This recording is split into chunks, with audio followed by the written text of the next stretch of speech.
Goeiedag family, good evening. I greet you in the beautiful name of my Lord and Savior, the one and only Jesus Christ.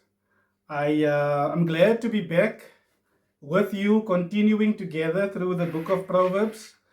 It's a wonderful book filled with so much wisdom to help us live and live in a godly way. So ek bemoedig u aan om saam met my te lees, saam met my tyd te maak om Spreuke stuk vir stuk deur te lees. Today we are busy with Proverbs chapter 5. So neem 'n oomblik om deur hoofstuk 5 te lees.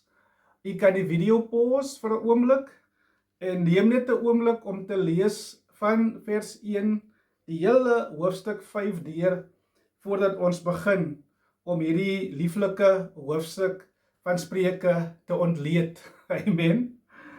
As jy klaar is om die hoofstuk deur te lees, wil ek begin om te sê dat ons is almal so maklik om af te dwaal. Ek weet nie hoekom nie. Dit is so maklik vir ons as kinders van die Here om af te dwaal, weg te dwaal van God af en om distracted te word deur sonde. Want sonde offer vir ons iets mooi, iets aantreklik. 'n vinnige manier vir ons om ontslae te raak van ons probleme. You know? En so ons het daai neiging om baie maklik af te dwaal. Ek dink dit is hoekom dit is waarom die Bybel telke male as die Bybel praat van ons, dan sê die Bybel ons is so skape. Isaiah 53 verse 6 says, all of us like sheep have gone astray. Each one has turned his own way.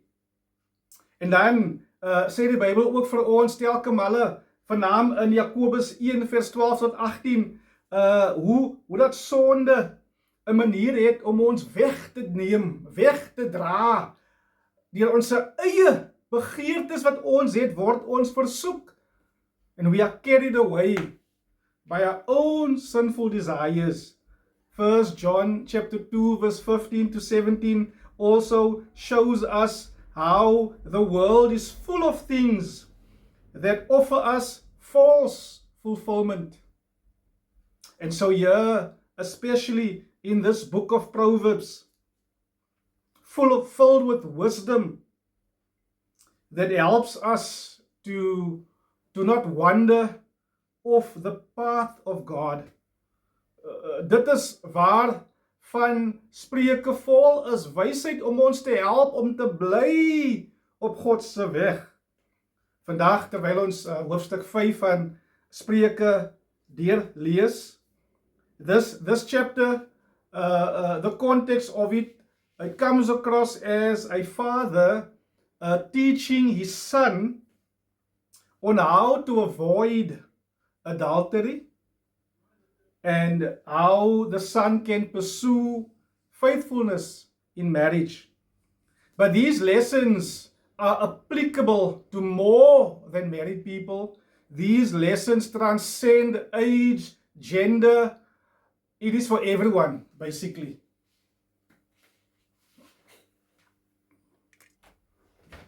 So whether you're young, old, male, female, married, single, hierdie hoofstuk van Spreuke het iets vir ons elkeen. Die lesse wat hier is, apply vir elkeen van ons. This proverb contains important guidance in general about how to live in a way that we get to avoid temptation, how to guard against sin and the negative effects of sin, and how to enjoy the benefits of a God-honoring life. So daar's iets vir ons elkeen, klein en groot.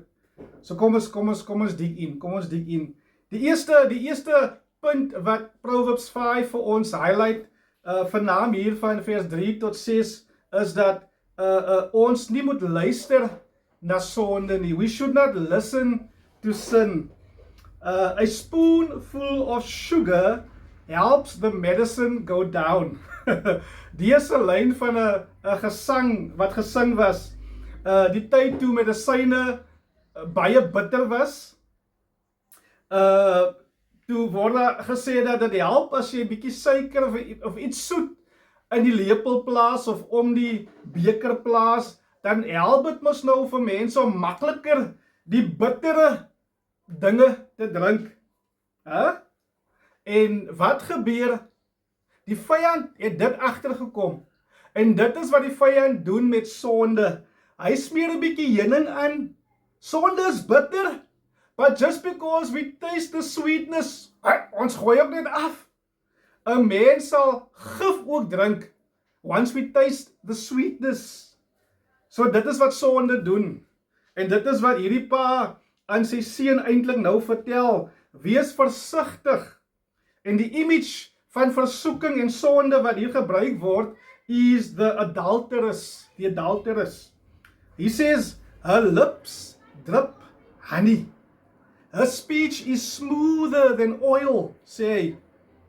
En hierdie adulteress is eintlik maar net die image van versoeking. Dit is hoe versoeking is. Dit is hoe versoeking werk. Temptation doesn't offer us something new. Temptation doesn't offer us something that we have. It offers us something that we lack, something we think we lack, or something we think we need. So there's a gap. Temptation uses us, exploits us, offering us and promising us things we think we need. Maar die probleem is, sonde maak net beloftes. Sonde kan nie deliver nie. Sonde beloof vir ons dinge wat net die Here alleen vir ons kan gee. Sonde lieg vir jou. En hierdie pa is besig om sonde te onmasker aan sy seun. En hy vertel sy seun hoe sonde werk. En hoe sonde aan die einde van die dag jou gaan los. Firstly, hy sê in vers 4, sin will leave you bitter. Bitter as wormwood. Though sin in the beginning stages may taste sweet, it will leave a bitter taste in your mouth. And it won't satisfy you. And it will leave you feeling worse than what you felt in the beginning. Secondly, sin leaves you wounded. Verse 4, it's as sharp as a sword. Hy sny jou, hy wond jou. Sonde beloof vir jou genesing, maar dit eind net op om jou diep te wond. That's what sin does. And sin leads to death. Her feet go down to death, sê die Bybel. Sin offers life, but it leads to destruction. And sin leaves you unthoughtful, sê dit in vers 6. Does not ponder the path of life. Sin offers immediate pleasure in the moment, but it makes us unthoughtful. Ons dink nie aan die nagevolge van dit nie. Sin makes us unthoughtful. Sin leaves us unsure. Verse 6 also says, her ways are unstable. The path of sin doesn't just lead us to a terrible destination, but the path of sin leads us on a terrible path. Sin leaves you unsure. Jy is nie seker van enige iets nie. Jou toekoms is nie verseker nie. Want sonde los jou onseker. Sin leaves you also unaware. Jy is nie bewus van enige ding nie. She does not know it. Jy is onbewus. Sin leaves you unaware of what's really happening.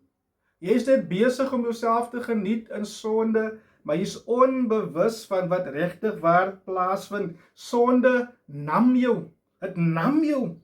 Tydelik. En jy skrik. En jy skrik altyd te laat wakker, wanneer dit te laat is. Wanneer daar te veel skade gemaak was. Wanneer jy al so verlore geword het. Sonde maak jou onbewus. Okay? Dit is al die dinge wat sonde doen. Dis waarom die Spreuke sê, bly weg. Moenie luister na sonde nie. Sonde los 'n bitter smaak in jou mond. Sonde wond jou. Sonde lei na dood. Sonde los jou, you are unthoughtful. Jy dink nie oor môre nie. Jy dink nie oor die nagevolge nie. Sonde los jou onseker. En sonde maak jou onbewus. Onbewus. Until it's too late. And then the proverb writer continues to write to the son. And the second point he highlights is that we should not linger or stay near sin. Bly weg daar. Moenie na aan sonde wandel nie. And this we find especially as we read verse 7 to verse 14. Temptation, dit lok ons nader aan homself. En ons dink nog ons is sterk. Ons dink nog ons ken ons limits. Ons dink ons speel nog hier saam sonde. Voor ons dit weet, dan is ons diep in sonde in. Diep in die moeilikheid in. Ek sit maar net saam met die ouens, ek doen niksie, but before you know it, is jy diep in die ding in. Diep in die moeilikheid in. 'n wyse man het een keer gesê dat temptation usually enters a house through a door that is left open intentionally. Sonde kom nie net sommer so in nie.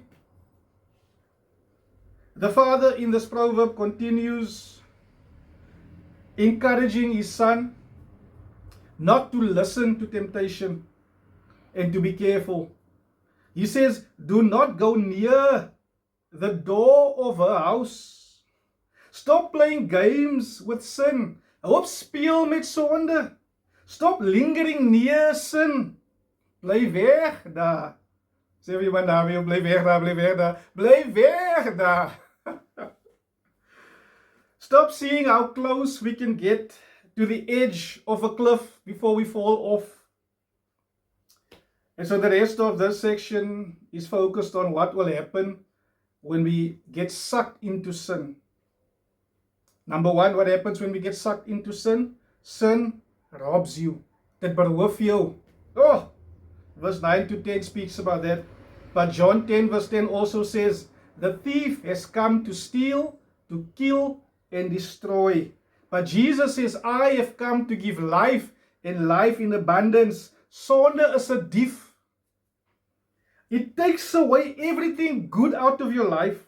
Alles wat die Here vir jou gegee het, neem sonde weg. Bly weg daar. Sê vir my langs jy bly weg daar, bly weg daar, bly weg daar. Oh, it promises riches, but only leaves you poor. Wat doen sonde nog? Sonde vernietig jou. Stelselmatig vernietig sonde jou. Vers 11. Not only will sin rob you, but it will destroy you. It promises you life, but it ends up destroying your very life. What does sin also do? Sin only leaves you with regrets. Verse 12 to 14. Sin will take your money, sin will take your health, sin will wreck your soul and leaves you with regrets. Hoeveel mense ken ons wat vol regrets sit? Dis die nagevolg van sonde. Moenie met sonde speel nie. Don't play with sin. Die proverb writer sê, bly weg van sonde af. Don't go near a house. Die laaste punt wat hierdie lieflike spreuke vir ons deel is, dat ons moet God vertrou. Trust God. Verse 15 to 23 speaks about this, as the father continues to encourage the son to avoid listening to sin, to not linger near sin, but he also tells the son what to do instead. Hy sê nie net moenie, maar hy sê ook doen dit. En hy sê eerstens vertrou God se plan. Vertrou God se plan. En dit is die advies wat die pa gee aan die seun. Vertrou God se plan. Bly binne God se plan. God het 'n plan. God het sy way. Bly binne God se plan. God het 'n resepie, bly binne God se resepie. As ons praat van mense wat getroud is, bly binne God se plan. Daar's 'n paar verse daar waar hy praat met die getroude man. Wees tevrede met jou vrou. Moenie vir goed te gaan soek op die straat nie. Bly binne God se plan. Vertrou God se plan. Vertrou God se design. Vertrou God se design. En ek dink, dit is mos waar dit op afkom. Sonde beloof ons dinge.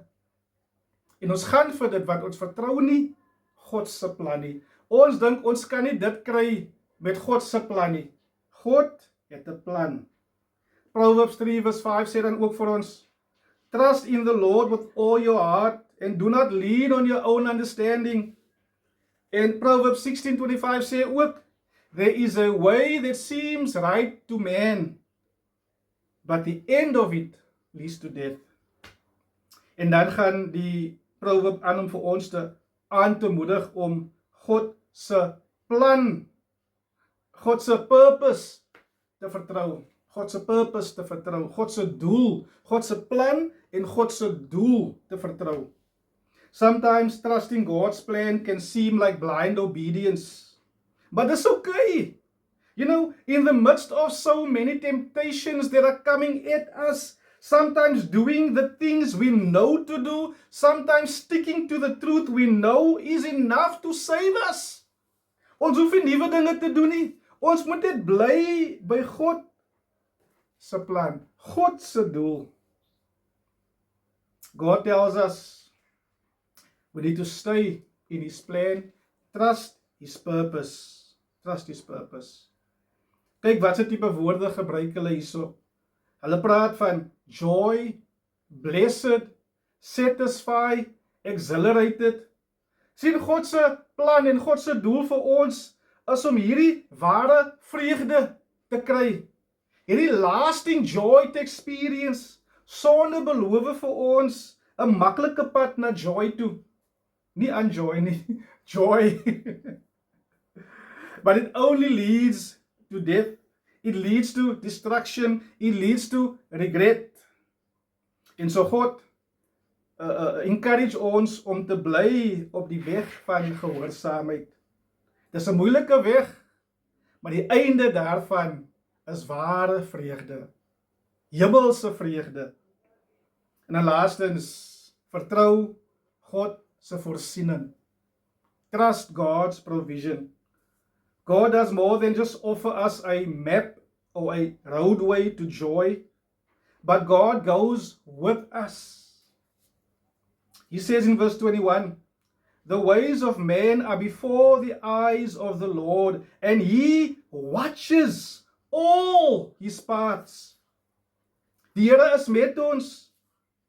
Hierdie vers moet vir ons comfort gee dat die Here is met ons. Hy is bewus van ons, sy oë is op ons. Hy wandel saam met ons. Ons is nooit alleen nie. Ons hoef nie van die pad af te gaan nie, want die Here is met ons. Vertrou in God se voorsiening.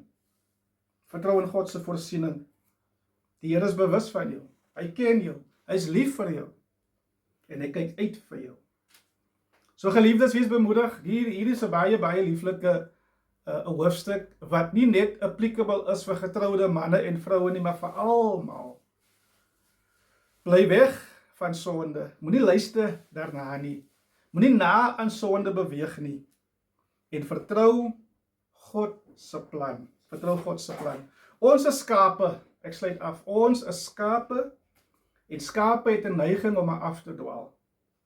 Hierdie hoofstuk herinner ons dat ons het 'n herder. We have a shepherd. A shepherd who shows us how not to wander off. How to stay on the right path, on a godly path that He prepared for us. Kom ons leer van die Here af. Leer hoe om nie te luister na sonde nie. Leer hoe om weg te bly van sonde af. En leer hoe om God te vertrou. Vertrou dat Hy is lief vir my. Vertrou dat Hy lei my. Vertrou dat hy saam met my gaan en my confidence vind in hom in. Amen. Ek bid dat u gebless was deur hierdie hoofstuk. And as you continue to read through it, highlighting certain verses, meditating on them for the week, I pray that God helps us, that His wisdom will become part of our living. Mag die Here u seën. Ek sal 'n paar discussion or questions saam met u deel in die comments seksie, net vir u om vir jouself te vra en te kyk of u verstaan wat God probeer sê vir u. I pray you have a blessed evening further, and I pray that as you even pray together as a family and pray over your children, may God bless you as you desire to walk in His word. May you get wisdom for living. May God bless you. Amen.